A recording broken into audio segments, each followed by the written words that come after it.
talked to you last week. What did you think about the motion to adjourn and talk about Albert and Victoria Road?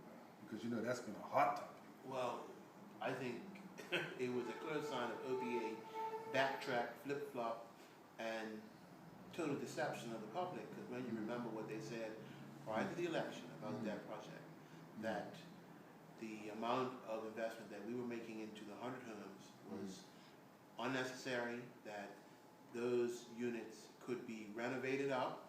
They came up with some old scheme from Habitat for Humanity, and that the expenditure investment that we were going to put in was unnecessary and would, you know, disrupt the housing market and all types of things, and literally created a lot of confusion in the West End. Intentional confusion in the West End about that project. But I'll tell and you that something. was absolutely ridiculous. It was crazy because the guy Ray Charlton was doing it for political reasons, you know.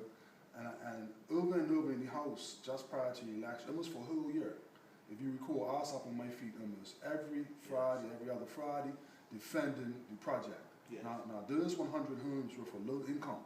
Exactly. Right? And so it was apples and oranges trying to compare the low income houses to the open market houses. Right. And I remember saying then, the Bermuda Housing Corporation had 300 people on a list looking for low-income, low-cost housing, right? And now, ironically, the OBA was saying they could renovate the house, but we had the technical people do a complete and thorough job on the project. The infrastructure would have been upgraded, the 100 homes would have been built, the Birds Island places would have been renovated and so. So even when it comes to the monies, some say, I heard the OBA government saying no, trying to defend their position, saying that the government had no money. But the truth of the matter is that Redco, as a Kringle, was to borrow that money from the bank, the $36 million, and they were approved to do it. The only thing that the government of the day would have been on the hook for, so to speak, was a $6 million shortfall in the event that the Birds Island units took time to sell.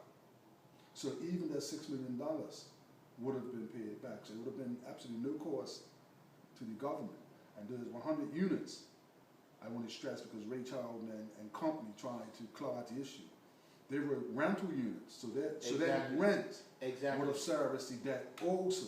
Exactly, you know? And as I recall, because I think I had a bit of experience with it prior to you being the minister, as I remember, those were always rental units, like you said, and the price point for building them, which I'm sure you can share, was based on the fact that over time the rents over a 20 or odd period would pay back the amount per unit, and that would have worked because those tenants were never likely to buy those units. They were always going to be rental, and that was always understood from the beginning.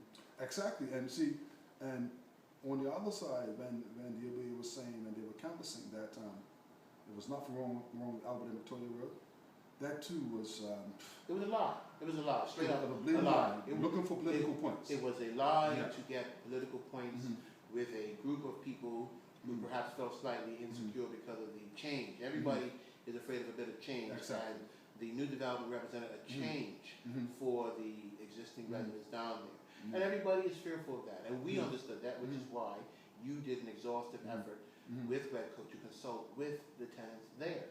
But as we know what happened, Mr. Charlton and the OBA went down there and injected with their machine uncertainty in the minds of those persons. Exactly. And all the investigations showed, because we looked at every option.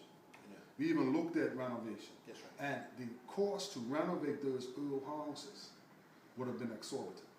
Well, some people say 30, 40, 50 million. It was in the area of tens of millions of dollars. Tens of millions of dollars. More than the actual cost to redevelop exactly. everything, including the new infrastructure exactly. and the lines that were going to be improved and going up to Birds Island and all the stuff that you've already mentioned.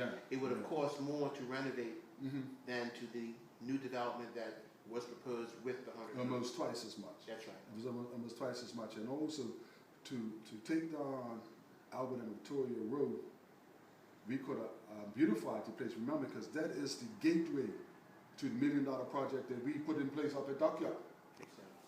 heritage warfare in life. So I think all that tied into our new tourism product, but also giving our residents something that they deserve. Yeah, but now, what has Mr. Shelton done?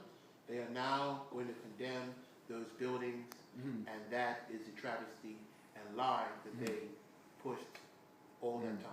But I'll tell you what makes me laugh.